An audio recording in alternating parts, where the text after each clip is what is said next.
एक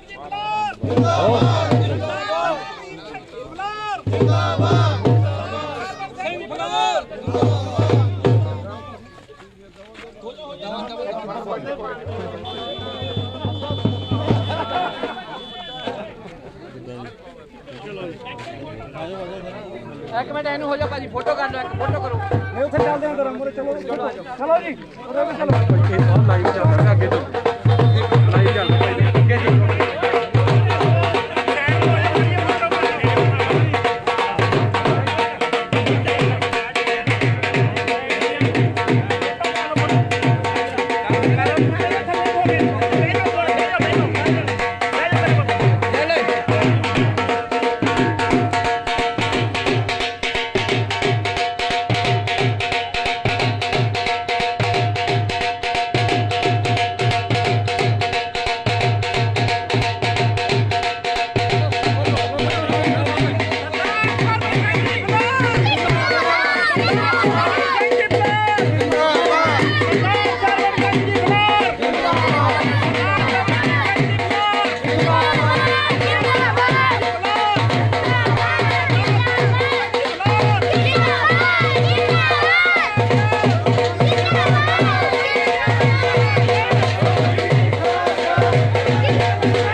लाइव चला गया लाइव टीवी दे चलो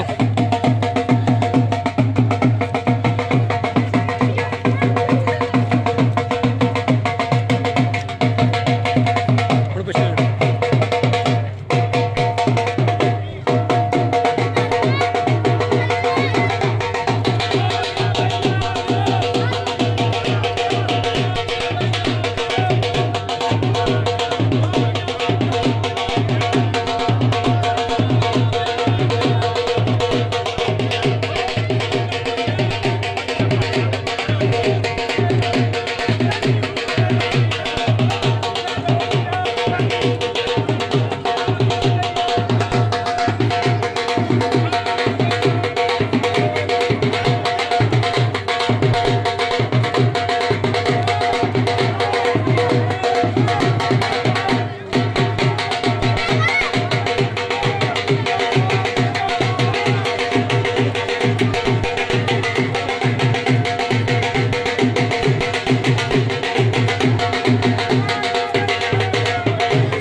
ਅੱਗੇ ਪਰੇ ਹਟਿਓ।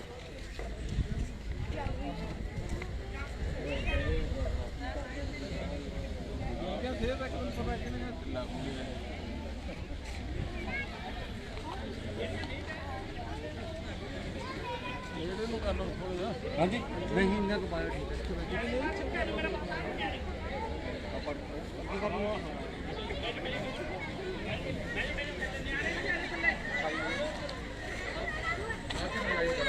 ਜਦੋਂ ਨਾ ਸਪੀਚ ਕਰਨਗੇ ਉਦੋਂ ਕਰ ਦੇਵਾਂਗੇ ਜਾਂ ਚੱਲਣ ਦਾ ਉਹਦੇ ਲਾਈਵ ਚੱਲਦਾ ਚੱਲੀ ਜਾਂਦਾ।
बैठो बैठो सारे जन बैठो बैठी जाओ सारे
ਵਾਹਿਗੁਰੂ ਜੀ ਕਾ ਖਾਲਸਾ ਸ੍ਰੀ ਵਾਹਿਗੁਰੂ ਜੀ ਕੀ ਫਤਿਹ। ਅੱਜ ਆਪਾਂ ਸਾਰਿਆਂ ਨੂੰ ਪਤਾ ਹੀ ਹੈ ਕਿ ਆਪਣੇ ਪਿੰਡ ਚੱਕ ਦੇ ਸਰਾਜ ਵਿੱਚ ਸਰਦਾਰ ਦਮਨਵੀਰ ਸਿੰਘ ਜੀ ਪਹੁੰਚੇ ਨੇ।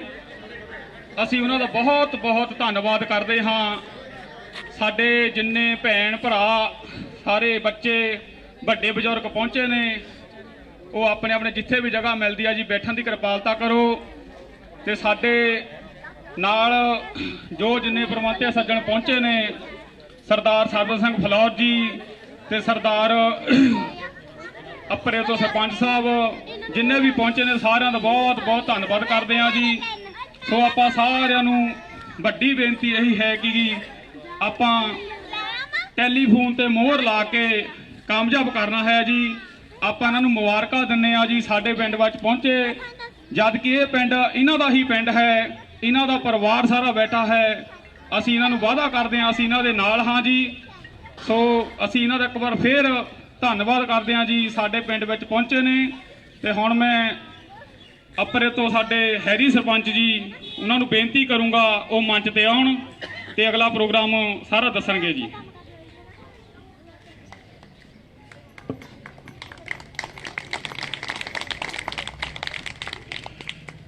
ਆਈ ਹੋਈ ਸੰਗਤ ਨੂੰ ਮੇਰੇ ਵੱਲੋਂ ਵਾਹਿਗੁਰੂ ਜੀ ਕਾ ਖਾਲਸਾ ਵਾਹਿਗੁਰੂ ਜੀ ਕੀ ਫਤਿਹ। ਮੈਂ ਜ਼ਿਆਦੀਆਂ ਗੱਲਾਂ ਤੁਹਾਡੇ ਨਾਲ ਨਹੀਂ ਕਰ ਰਹੀਆਂ ਕਿ ਮੈਨੂੰ ਖੁਸ਼ੀ ਬੜੀ ਹੋਈ ਕਿ ਅਸੀਂ ਇੰਨੇ ਵਧੀਆ ਬੁਲਾਰੇ ਤਾਂ ਨਹੀਂ ਹੈਗੇ, ਪਰ ਮੈਨੂੰ ਬੜੀ ਖੁਸ਼ੀ ਹੋਈ ਵੀ ਪਿੰਡ ਵਾਲਿਆਂ ਨੇ, ਕਿ ਜਦੋਂ ਮੈਂ ਸਰਪੰਚ ਬਣਿਆ ਸੀ ਇੱਦਾਂ ਹੀ ਢੋਲ ਬਣੇ ਸੀ, ਪਰ ਫਲੌਰ ਸਾਹਿਬ ਨੇ ਇਸ ਪਿੰਡ ਦਾ ਸਾਰੀ ਦੁਨੀਆ 'ਚ ਨਾਂ ਕੀਤਾ। ਇਹ ਕੋਈ ਛੋਟੀ ਗੱਲ ਨਹੀਂ ਹੁੰਦੀ। ਘਰ 'ਚ ਆਪਾਂ ਪੰਚ ਬਣਨਾ ਹੋਵੇ ਕਿੱਡੀ ਮੁਸ਼ਕਿਲ, ਆਪਾਂ ਕਿੱਦਾਂ ਇਕੱਲੇ ਇਕੱਲੇ ਘਰ ਜਾਂਦੇ ਆ, ਤਾਂ ਤੁਸੀਂ 5-6 ਵਾਰੀ MLA ਰਹੇ ਆ, 2 ਵਾਰੀ ਮਿਨਿਸਟਰ ਰਹੇ ਆ। ਇਹ ਸਿਰਫ ਤੁਹਾਡੇ ਵਰਗੇ ਜਿਹੜੇ ਪਿੰਡ ਦੇ ਲੋਕ ਆ, ਜਿਹੜੇ ਮਾਣ ਦਿੰਦੇ ਆ, ਉਹਨਾਂ ਦੀ ਬਦੌਲਤ ਆ ਸਾਰਾ ਕੁਝ। ਬਾਕੀ ਰਹੀ ਇਹਨਾਂ ਦੀ ਗੱਲ, ਮੈਂ ਆਪਣੇ ਸਰਪੰਚ ਰਿਹਾ ਇਸ ਕਰਨ ਤੋਂ ਪਹਿਲਾਂ। ਮੈਂ ਤੁਹਾਨੂੰ ਆਪਣੀ ਗੱਲ ਦੱਸਣ ਲੱਗਾ ਵੀ ਮੇਰਾ ਵਾਸਤਾ ਦੋਵਾਂ ਨਾਲ ਹੀ ਰਿਹਾ, ਮੌਜੂਦਾ MLA ਨਾਲ, ਮੌਜੂਦਾ MP ਨਾਲ। MP ਸਾਹਿਬ ਦਾ ਜਿਹੜਾ ਨੋਹਣਾ ਪੁੱਤ ਆ, ਉਹਦੇ ਨੂੰ ਸਾਰਿਆਂ ਨੂੰ ਤੁਹਾਨੂੰ ਪਤਾ ਵੀ ਉਹਦੀ ਝੋਲ 'ਚ ਸਰੀਆ ਅੜਿਆ ਆ। ਸਾਡੇ ਪਿੰਡ ਅੱਪਰੇ ਤੁਸੀਂ ਮੰਨਣਾ ਨਹੀਂ, 4.5 ਸਾਲ ਲੋਕਾਂ ਦੇ ਕਾਰੋਬਾਰ ਖਤਮ ਕਰਤੇ, ਲੋਕਾਂ ਦੇ ਘਰ 'ਚ ਕਲੇਸ਼ ਇਦਾਂ ਦਾ ਪਵਾਤਾ। ਕਿਸੇ ਦੀ ਮਾੜੀ ਮੋਟੀ ਘਰ 'ਚ ਲੜਾਈ ਹੋਈ, ਆਪਾਂ ਪਿੰਡ 'ਚ ਹੀ ਨਿਬੇੜ ਦਿੰਦੇ ਆ। ਇਹਨੇ ਥਾਣੇ 'ਚ ਲੈ ਆਤੀ, ਕਿਸੇ ਦੇ ਪਰਚਾ ਕਰਾਤਾ। ਮਰ ਜਿਹੜਾ ਸਿਸਟਮ ਆ ਨਾ, ਫਿਰ ਸਭ ਤੋਂ ਵੱਡੀ ਗੱਲ ਨਸ਼ਾ। ਨਸ਼ਾ ਸਾਡੇ ਪਿੰਡ 1000 ਬੰਦਾ ਰੋਜ਼ ਸਰਕਾਰੀ ਹਸਪਤਾਲ 'ਚ ਗੋਲੀਆਂ ਲੈਣ ਆਉਂਦਾ। ਤੁਸੀਂ ਇਹ ਦੇਖੋ ਵੀ 1000 ਬੱਚਾ, ਜਿਹਦਾ ਘਰ 'ਚ ਇੱਕ ਬੰਦਾ ਬੱਚਾ ਨਸ਼ੇ ਤੇ ਲੱਗ ਜਾਵੇ, ਘਰ 'ਚ ਇੱਕ ਬੰਦਾ ਬਿਮਾਰ ਹੋ ਜਾਏ, ਸਾਰਾ ਟੱਬਰ ਬਿਮਾਰ ਹੋ ਜਾਂਦਾ ਉਹਦੀ ਦੇਖ ਰੇਖ ਲਈ। ਤੇ ਜਿਹਦੇ ਘਰ ਦਾ ਬੱਚਾ ਨਸ਼ੇ 'ਚ ਲੱਗ ਗਿਆ ਹੋਵੇ ਤਾਂ ਉਹ ਟੱਬਰ ਕਿੱਦਾਂ ਸਹੀ ਰਹੂਗਾ। ਤੇ ਸਾਡੇ MLA ਸਾਹਿਬ, ਇੰਨਾ ਕੁਝ ਹੋਇਆ, ਰੇਤਾ ਵਿਕਿਆ, ਨਸ਼ਾ ਵਿਕਿਆ, ਲੜਾਈਆਂ ਕੜਾਈਆਂ, ਲੋਕਾਂ ਦੇ ਪਰਚੇ ਹੋਏ। ਅਸੀਂ ਆਪਣੇ ਪਿੰਡ ਲਈ ਕਰੋੜਾਂ ਦੀ ਜ਼ਮੀਨ ਬਚਾਈ। ਕਰੋੜਾਂ ਦੀ ਜ਼ਮੀਨ ਬਚਾਉਣ ਤੋਂ ਬਾਅਦ MLA ਦਾ ਸਾਡੇ ਦਾ ਸਟੈਂਡ ਹੀ ਹੈ ਨਹੀਂ ਗਿਆ ਸੀ। ਕੋਈ MP ਆਇਆ ਸਾਡੇ ਤੇ ਪਰਚੇ ਕਰਾਉਣ ਲੱਗ ਪਿਆ। ਉਹ ਮੈਂ ਕਿਹਾ MLA ਸਾਹਿਬ, ਅਸੀਂ ਆਪਣੇ ਲਈ ਕੰਮ ਥਰੋ ਕਰਦੇ ਹਾਂ, ਤੇ ਲੋਕਾਂ ਲਈ ਕੰਮ ਕਰਦੇ ਹਾਂ। ਕਰੋੜਾਂ ਦੀ ਜ਼ਮੀਨ ਅਸੀਂ ਉੱਪਰ ਦੀ ਬਚਾਤੀ, ਉੱਥੇ ਐਡਾ ਬੜਾ ਪਾਰਕ ਬਣਾਤਾ, ਵੀ ਘੱਟੋ ਘੱਟ ਸਟੈਂਡ ਤਾਂ ਲਾਓ ਤੁਸੀਂ। ਪਰ ਉਹ ਸਟੈਂਡ MLA ਦਾ ਉਹ ਹੁੰਦਾ, ਤੁਸੀਂ ਦੇਖੋ ਬਈ ਇੰਨਾ ਕੁਛ ਰੇਤਾ ਵਿਕਿਆ, ਇੰਨਾ ਨਸ਼ਾ ਵਿਕਿਆ। ਇੱਥੇ ਤੁਰੇ ਜਾਂਦੇ ਤੁਸੀਂ ਅੱਪਰੇ ਸੋਨੇ ਵਾਲੀ ਦੁਕਾਨ ਤੋਂ ਬਾਹਰ, ਕੋਈ ਮੇਰੀ ਭੈਣ ਜਾਂ ਲੇਡੀ ਨਿਕਲਦੀ ਆ ਤਾਂ ਉਹਦੇ ਚਪੇੜਾ ਮਾਰਦੇ, ਉਹਦੀਆਂ ਬਾਲੀਆਂ ਖੋ ਕੇ ਲੈ ਜਾਂਦੇ। ਆਹ ਹਾਲਾਤ ਇਦਾਂ ਦੇ ਹੋ ਗਏ। ਤੁਸੀਂ ਇੱਥੋਂ ਆਹ ਰੋਡ ਤੇ ਤੁਰ ਪਓ, ਤੁਹਾਨੂੰ ਪਤਾ ਨਹੀਂ ਕਿਹੜੇ ਵੇਲੇ ਤੁਹਾਡੇ ਦਾਦ ਨਾਲ ਤੁਹਾਨੂੰ ਵੜ ਜਾਣਾ, ਨਾਲ ਲੁੱਟ ਖੋਹ ਕਰ ਲੈਣੀ ਆ। ਸਿਸਟਮ ਤੁਹਾਡਾ ਇੰਨਾ ਕੁ ਖਰਾਬ ਹੋ ਚੁੱਕਾ, ਪੁਲਿਸ ਦਾ ਡਰ ਖਤਮ ਹੋ ਗਿਆ। ਘੱਟੋ ਘੱਟ ਮੁਜਰਮ ਬੰਦਿਆਂ ਲਈ, ਕਰਪਟ ਬੰਦਿਆਂ ਲਈ ਪੁਲਿਸ ਦਾ ਡਰ ਹੋਣਾ ਬਹੁਤ ਜ਼ਰੂਰੀ ਆ। ਬਦਮਾਸ਼ ਬੰਦਿਆਂ ਲਈ ਡਰ ਹੋਣਾ ਜ਼ਰੂਰੀ ਆ। ਮਾਫੀਆ ਬੰਦਿਆਂ ਲਈ ਡਰ ਹੋਣਾ ਜ਼ਰੂਰੀ ਆ। ਖਤਮ ਕਰਤਾ ਡਰ। ਕਿਹਨੇ ਰੱਖ ਲਿਆ? ਔਰ ਨੋਹਣੇ ਪੁੱਤ ਨੇ ਆਪਣਾ ਡਰ ਰੱਖਿਆ। ਓਏ ਇਹਨੂੰ ਚੱਕ ਕੇ ਲਿਆ ਅੰਦਰ ਦੋ, ਆਹ ਅਕਾਲੀ ਵਾਲਾ ਚੱਕ ਕੇ ਅੰਦਰ ਦੋ। ਮਤਲਬ ਸਿਸਟਮ ਇਹਨੇ ਸਾਰਾ ਹੀ ਖਰਾਬ ਕਰਤਾ। ਜਿਹੜੇ ਬੰਦੇ ਦਾ MLA ਉਹ ਬਣਿਆ ਨਹੀਂ, ਹੁਣੇ ਇਹ ਇਦਾਂ ਦੇ ਹਾਲਾਤ ਆ। ਜੇ MLA ਬਣ ਗਿਆ ਤਾਂ ਕਿੱਦਾਂ ਦੇ ਹਾਲਾਤ ਹੋਣਗੇ। ਜਿਹੜਾ ਬੰਦਾ MLA ਬਣਿਆ ਆ ਉਹ ਬੋਲਿਆ ਹੀ ਨਹੀਂ। ਜਿਹੜਾ ਬੰਦਾ ਸੱਚ ਦੇ ਮੂਹਰੇ ਨਹੀਂ ਸੱਚ ਬੋਲ ਸਕਦਾ ਨਾ, ਤੇ ਇਹਦਾ ਮਤਲਬ ਉਹ ਨਾਲੇ ਰਲਿਆ ਹੁੰਦਾ। ਤੁਹਾਡੇ ਮੂਹਰੇ ਨਸ਼ਾ ਵਿਕਦਾ ਰਿਹਾ, ਤੁਸੀਂ ਬੋਲੇ ਨਹੀਂ। ਤੁਹਾਡੇ ਮੂਹਰੇ ਰੇਤਾ ਵਿਕਦਾ ਰਿਹਾ, ਤੁਸੀਂ ਬੋਲੇ ਨਹੀਂ। ਤੇ ਇਹਦਾ ਮਤਲਬ ਹੀ ਇਹੀ ਹੁੰਦਾ ਵੀ ਅਸੀਂ ਨਾ ਰਲੇ ਹਾਂ।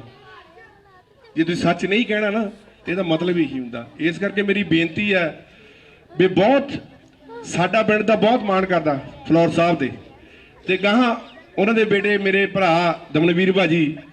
ਘੱਟੋ ਘੱਟ ਨਹੀਂ ਤੁਸੀਂ ਦੇਖੋ ਵੀ ਆਹ 2-3 ਸਾਲਾਂ ਤੋਂ ਮੈਂ ਹੀ ਦੇਖ ਰਿਹਾ, ਉਹ ਬੋਲਦੇ ਤਾਂ ਹੈਗੇ ਆ। ਫੇਸਬੁੱਕ ਤੇ ਤੁਸੀਂ ਆਮ ਦੇਖਦੇ ਹੋਣੇ, ਤੁਸੀਂ ਤਾਂ ਪਿੰਡ ਵਾਲੇ ਸਾਰੇ ਕੋਈ ਮੇਰੀ ਵੀਡੀਓ ਦੇਖਦੇ ਹੋਣੇ, ਲਾਈਵ ਹੁੰਦਾ। ਘੱਟੋ ਘੱਟ ਨਹੀਂ ਬੋਲਦੇ ਤਾਂ ਹੈ ਵੀ ਆਹ ਕੰਮ ਗਲਤ ਹੋ ਰਿਹਾ। ਜਿਹੜਾ ਬੰਦਾ ਗਲਤ ਨੂੰ ਗਲਤ ਨਹੀਂ ਕਹਿ ਸਕਦਾ, ਇਹਦਾ ਮਤਲਬ ਨਾਲੇ ਰਲਿਆ। ਦਮਨ ਭਾਜੀ ਨੇ ਹਰ ਚੀਜ਼ ਤੇ ਬੋਲਿਆ, ਚਾਹੇ ਉਹ ਨਸ਼ੇ ਦੇ ਖਿਲਾਫ ਬੋਲਿਆ, ਚਾਹੇ ਉਹ ਰੇਤੇ ਦੇ ਖਿਲਾਫ ਬੋਲਿਆ, ਠੀਕ ਨਹੀਂ, ਚਾਹੇ ਜਿੰਨੀ ਗੁੰਡਾਗਰਦੀ ਹੁੰਦੀ, ਜਿਹੜਾ ਮਰਜੀ ਜਿਹਦੇ ਮਰਜੀ ਦਾਤ ਮਾਰ ਕੇ ਭੱਜ ਜਾਂਦਾ, ਜਿਹੜਾ ਮਰਜੀ ਇੱਥੇ ਲੁੱਟਾਂ ਖੋਹ ਕਰੀ ਜਾਂਦਾ। ਇੱਥੇ ਆ ਫੋਨ ਤਾਂ ਆਵੇਂ ਇੱਥੇ ਖੋਹ ਜਾਂਦੇ ਆ। ਆ ਮੇਰੇ ਪਿੰਡ ਰੋਜ਼ ਹੀ ਕੋਈ ਨਾ ਕਾਂਡ ਹੋਇਆ ਹੁੰਦਾ। ਤੇ ਘੱਟੋ ਘੱਟ ਸਟੈਂਡ ਤਾਂ ਹੈ, ਬੋਲਿਆ ਤਾਂ ਹੈ। ਆ ਬਾਕੀ ਵੀ ਆਪ ਦੀ ਗੱਲ ਤੁਹਾਨੂੰ ਦੱਸਣ ਲੱਗਾ, ਲੋਕੀ ਆਪ ਦੇ ਮਗਰ ਬਹੁਤ ਲੱਗੇ ਆ। ਮੇਰਾ ਵੱਡਾ ਭਰਾ ਦਿੱਲੀ 'ਚ ਰਹਿੰਦਾ, ਮੇਰੇ ਰਿਸ਼ਤੇਦਾਰ, ਮੇਰੀਆਂ ਮਾਸੀਆਂ ਤਾਈਆਂ ਸਾਰੀਆਂ ਦਿੱਲੀ 'ਚ ਰਹਿੰਦੀਆਂ। ਮੇਰੇ ਰਿਸ਼ਤੇਦਾਰਾਂ ਦੇ ਵਿੱਚ ਡੈਥ ਹੋ ਗਈ 2 ਮੁੰਡਿਆਂ ਦੀ, ਇੱਕ ਨਸ਼ਾ ਖਾਣ ਨਾਲ, ਇੱਕ ਉਦਾਂ ਡੈਥ ਹੋ ਗਈ। ਮੇਰੀ ਮਾਸੀ ਉੱਥੇ ਬੈੱਡ ਤੇ ਪਈ ਆ। ਮੇਰੇ ਸਹਾਰਾ ਮੈਂ 1 ਸਾਲ ਤੋਂ ਉੱਥੇ ਜਿਹੜੇ ਕੇਜਰੀਵਾਲ ਦੇ ਦਫ਼ਤਰ 100 ਫੋਨ ਉਹਨਾਂ ਦਾ ਕਰਾਤਾ ਹੋਣਾ ਵੀ ਭਾਜੀ ਵੀ ਇੱਥੇ ਮਹੱਲਾ ਕਲੀਨਿਕ ਬਣੇ ਹੋ, ਫਲਾਨਾ ਬਣਿਆ ਹੋਇਆ ਜੀ, ਇੱਥੇ ਆਹ ਸਹੂਲਤਾਂ ਆ। ਉਹਨਾਂ ਨੇ ਅੱਜ ਤੱਕ, ਜੇ ਕਿਸੇ ਨੂੰ ਯਕੀਨ ਨਹੀਂ ਹੈਗਾ ਮੈਂ ਤੁਹਾਨੂੰ ਐਡਰੈਸ ਲੈ ਸਕਦਾ, ਮੈਂ ਤੁਹਾਨੂੰ ਉੱਥੇ ਉੱਤਮ ਨਗਰ ਦਾ ਐਡਰੈਸ ਦੇ ਦੂੰਗਾ, ਉੱਥੇ ਜਾ ਕੇ ਪੁੱਛ ਲਿਓ। ਉਹ ਬੈੱਡ ਤੇ ਪਏ ਆ ਤੇ ਅੱਜ ਤੱਕ ਉੱਥੇ ਕੋਈ ਡਾਕਟਰ ਨਹੀਂ ਉਹਨੂੰ ਲੈ ਕੇ ਆਇਆ, ਨਾ ਐਂਬੂਲੈਂਸ ਲੈ ਕੇ ਗਈ, ਤੇ ਨਾ ਉਹਨਾਂ ਦੇ ਘਰ ਕੋਈ ਬੱਚਾ ਤਾਂ ਬਚਿਆ ਹੀ ਨਹੀਂ ਨਸ਼ੇ ਨਾਲ। ਤਾਂ ਮੇਰੀ ਇਹ ਵੀ ਬੇਨਤੀ ਹੈ ਵੀ ਐਵੇਂ ਇਹਨਾਂ ਦੇ ਮਗਰ ਨਾ ਲੱਗਿਓ ਕੇਜਰੀਵਾਲ ਦੇ। ਸਭ ਤੋਂ ਵੱਡੀ ਗੱਲ, ਤੁਸੀਂ ਮੰਤਰੀ ਸਾਹਿਬ ਨੂੰ ਪਹਿਲਾਂ ਦੇਖਿਆ ਆ, ਕਿਸੇ ਨੂੰ ਅੱਜ ਤੱਕ ਕਿਸੇ ਨੂੰ ਨਜਾਇਜ਼ ਤੰਗ ਨਹੀਂ ਕਰਾਇਆ, ਕਿਸੇ ਦੇ ਨਜਾਇਜ਼ ਪਰਚੇ ਨਹੀਂ ਕਰਾਏ। ਜਿੰਨਾ ਹੋ ਸਕਿਆ, ਸਾਡਾ ਪਿੰਡ ਤਾਂ ਉਸ ਵੇਲੇ ਮੇਰੇ ਕੋਲ ਬਾਹਰ ਹੀ ਸੀ, ਪਰ ਜਿੰਨਾ ਹੋ ਸਕਿਆ ਆਪਣੀ ਡਿਵੈਲਪਮੈਂਟ ਵੀ ਸਾਡੀ ਕਰਾਈ, ਆਲੇ ਦੁਆਲੇ ਏਰੀਆ ਦੀ ਡਿਵੈਲਪਮੈਂਟ ਕਰਾਈ। ਤਾਂ ਮੇਰੀ ਬੇਨਤੀ ਆ, ਤੁਸੀਂ ਸਾਰੇ ਦਮਨਵੀਰ ਬਣਨਾ, ਤੁਸੀਂ ਸਾਰਿਆਂ ਨੇ ਸਰਵਣ ਸਿੰਘ ਫਲੋਰ ਬਣਨਾ, ਤੇ ਜਿੰਨੇ ਤੁਹਾਡੇ ਆਲੇ ਦੁਆਲੇ ਪਿੰਡ ਪੈਂਦੇ ਤੁਸੀਂ ਇਕੱਲੇ ਘਰਾਂ ਜਾ ਕੇ ਦਿਓ ਵੀ ਅੱਛਾ ਬੰਦਾ, ਅੱਛੇ ਇਨਸਾਨ ਇਹ ਮੋਹਰੇ ਆਣੇ ਚਾਹੀਦੇ ਆ, ਵੀ ਜਿਹੜੀ ਸਾਡੀ ਜੂਨ ਆ ਉਹ 'ਚ ਕੁਝ ਸੁਧਾਰ ਆ ਸਕੇ। ਠੀਕ ਨਹੀਂ, ਮੈਂ ਬੇਨਤੀ ਕਰਦਾ ਹੁਣ ਫਲੋਰ ਸਾਹਿਬ ਨੂੰ ਵੀ ਤੁਸੀਂ ਹੁਣ ਕੁਝ ਕਹੋ ਜੀ। ਧੰਨਵਾਦ। ਅੱਛਾ ਚਲੋ ਦਮਨ ਭਾਜੀ ਤੁਹਾਡੇ ਬਾਰੇ ਤੁਹਾਡੇ ਨਾਲ ਰੂ ਹੋਣਗੇ ਜੀ। ਥੈਂਕ ਯੂ, ਮਿਹਰਬਾਨੀ। बहुत ही सत्कारयोग मेरे जद्दी पिंड ਚੱਕ ਦੇ ਸਰਾਜ ਦੇ ਸਾਰੇ ਹੀ ਬਜ਼ੁਰਗ ਸਾਹਿਬਾਨ, ਮਾਤਾਵਾਂ, ਭੈਣਾਂ, ਮੇਰੇ ਵੀਰ, ਸਭ ਤੋਂ ਪਹਿਲਾਂ ਫਤਿਹ ਦੀ ਸਾਂਝ ਪਾਉਣਾ। ਵਾਹਿਗੁਰੂ ਜੀ ਕਾ ਖਾਲਸਾ, ਵਾਹਿਗੁਰੂ ਜੀ ਕੀ ਫਤਿਹ। ਅੱਜ ਸਵੇਰ ਤੋਂ ਹੀ ਤਕਰੀਬਨ ਚੋਣ ਪ੍ਰਚਾਰ ਦੀ ਮੁਹਿੰਮ ਚੱਲ ਰਹੀ ਹੈ ਤੇ ਸਾਰੇ ਹੀ ਜੋ ਪਿਆਰ ਕਰਨ ਵਾਲੇ, ਸੋ ਸਤਿਕਾਰ ਕਰਨ ਵਾਲੇ ਸਾਥੀ ਹੈ, ਉਹ ਨਾਲ ਮੁਹਿੰਮ ਦੇ ਵਿੱਚ ਲੱਗੇ ਹੋਏ ਨੇ। ਤੇ ਅੱਜ ਪ੍ਰੋਗਰਾਮ ਰੱਖਿਆ ਸੀ ਆਪਣੇ ਨਗਰ ਦਾ। ਇਹ ਗੱਲ ਬਿਲਕੁਲ ਮੇਰੇ ਤੋਂ ਪਹਿਲਾਂ ਐਰੀ ਜੀ ਨੇ ਦੱਸੀ ਹੈ ਕਿ ਫਲੋਰ ਤੋਂ, ਚਾਹੇ ਫਲੋਰ ਸਾਹਿਬ 5 ਵਾਰੀ ਤੁਸੀਂ MLA ਬਣਾਇਆ, ਪਰ ਜਿਹੜਾ ਆਪਣਾ ਪਿੰਡ ਸੀ ਇਹ ਫਲੋਰ ਹਲਕੇ ਤੋਂ ਬਾਹਰ ਰਿਹਾ। ਤੇ ਜਦੋਂ ਸਬਬ ਬਣਿਆ, ਡੀਲਿਮਿਟੇਸ਼ਨ ਹੋਈ 2012 ਦੇ ਵਿੱਚ, ਆਪਣਾ ਪਿੰਡ ਫਲੋਰ ਹਲਕੇ ਨਾਲ ਜੁੜਿਆ। ਇਹ ਸਾਰੇ ਨੇੜੇ ਦੇ ਪਿੰਡ, ਲੱਲੀਆਂ, ਜੌਲਾਂ, ਇਹ ਸਾਰੇ ਫਲੋਰ ਹਲਕੇ ਦੇ ਵਿੱਚ ਜੁੜੇ ਤੇ ਹਾਲਾਤ ਐਸੇ ਪੈਦਾ ਹੋ ਗਏ ਕਿ ਆਪਾਂ ਨੂੰ ਕਰਤਾਰਪੁਰ ਜਾਣਾ ਪੈ ਗਿਆ। ਪਾਰਟੀ ਦੇ ਉਸ ਵੇਲੇ ਹੁਕਮਰਾਨ ਸਨ ਜੋ ਬਾਦਲ ਪਰਿਵਾਰ, ਉਹਨਾਂ ਨੇ ਇਹ ਸਹੀ ਨਹੀਂ ਸਮਝਿਆ ਕਿ ਆਪਾਂ ਇੱਥੋਂ ਲੜੀਏ ਤੇ ਆਪਣੀ ਜਿਹੜੀ ਜ਼ਿੰਮੇਵਾਰੀ ਹੈ ਉਹ ਕਰਤਾਰਪੁਰ ਦੀ ਲੱਗ ਗਈ। ਚਲੋ ਮਹਾਰਾਜ ਨੇ ਕਿਰਪਾ ਕੀਤੀ, ਪਰਮਾਤਮਾ ਨੇ, ਆਪਾਂ ਉੱਥੋਂ ਵੀ MLA ਬਣ ਗਏ।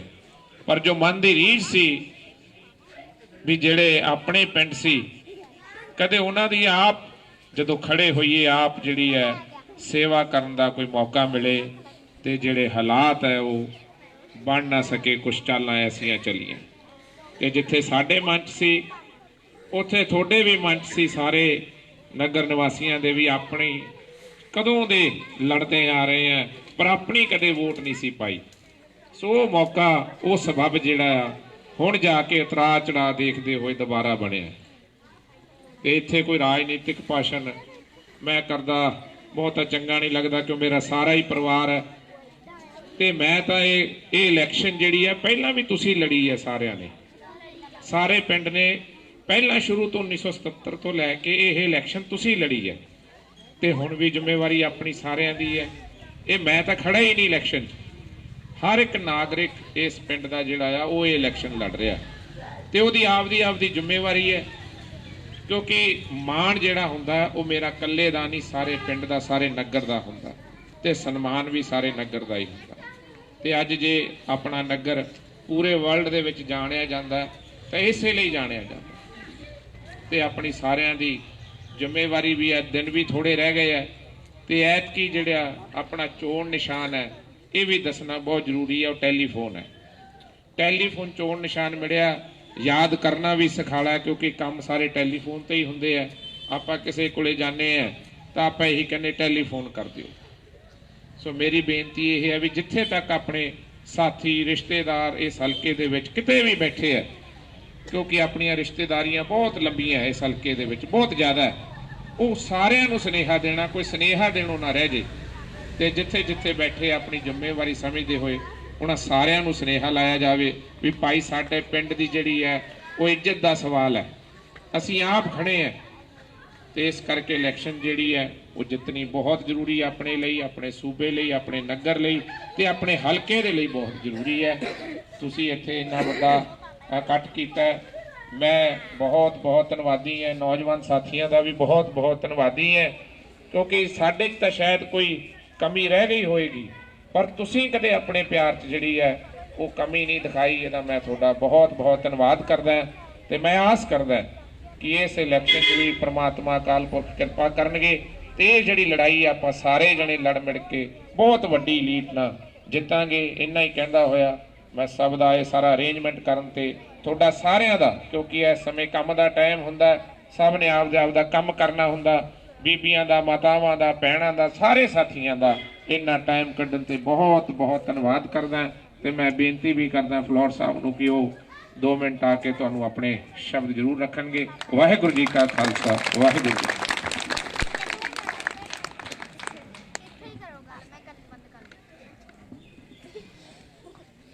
बहुत ही आदर ते सत्कारयोग मेरे वीरों भैनों बजुर्ग तो अगे तो होना नहीं, हमें कोई भरा ही है, रह गए सारे भैनों बच्चों सारे साडे नाल जिथे मुहिम च चल रही थी सारे साथी सारे ने वाहिगुरू जी का खालसा वाहिगुरू जी की फतेह। बिल्कुल ठीक आख्या कि ये जिहड़े पिंड सी पहला ये बंगा हल्के च सन ते मेरा फलौर हल्का फलपोते तो अगे नूं शुरू हो के राहों ते जा लगदा सी।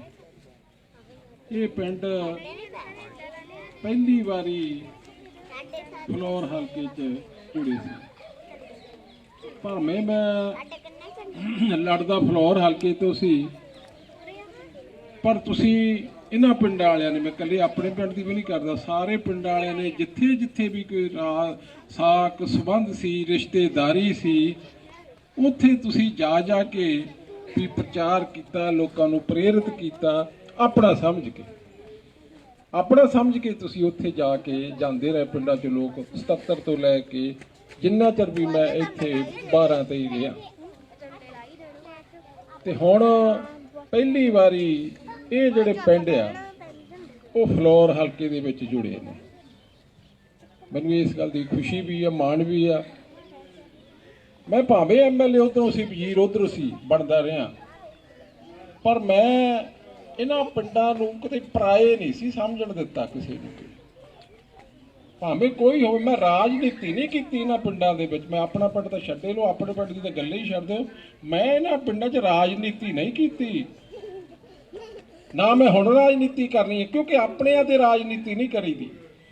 राजनीति वाले करन वाले लोग हो रहा, जिन्हां ने राजनीति करनी हुंदी है ना, उन्हां नूं फिर अपना आप नहीं दसदा हुंदा, ना अपना परिवार दीदा हुंदा, ना अपनियां जिहड़ियां मर्यादावां, परंपरावां, सिद्धांत वो नहीं दीदे हुंदे जदों राजनीति करनी होवे।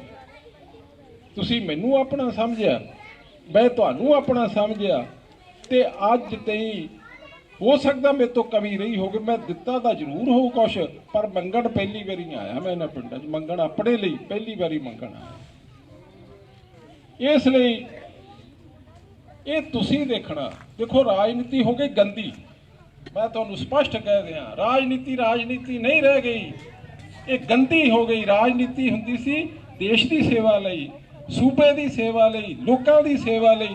अज राजनीतिक जिहड़े लीडर है ना, उन्होंने तो अपना ही दीदा, सिर्फ पैसा ही लुट लो, पैसा ही लुट लो, पैसा ही लुट लो, उहदे लई भावें जो कुछ मर्जी कुर्बान करना पै जाए। पर मैं इन्हां तो मुढ़ तो पढ़न तो लैके इन्हां गल्लां दे मैं उल्ट रहा, मैं इन्हां गल्लां नाल कदी भी समझौता नहीं कीता।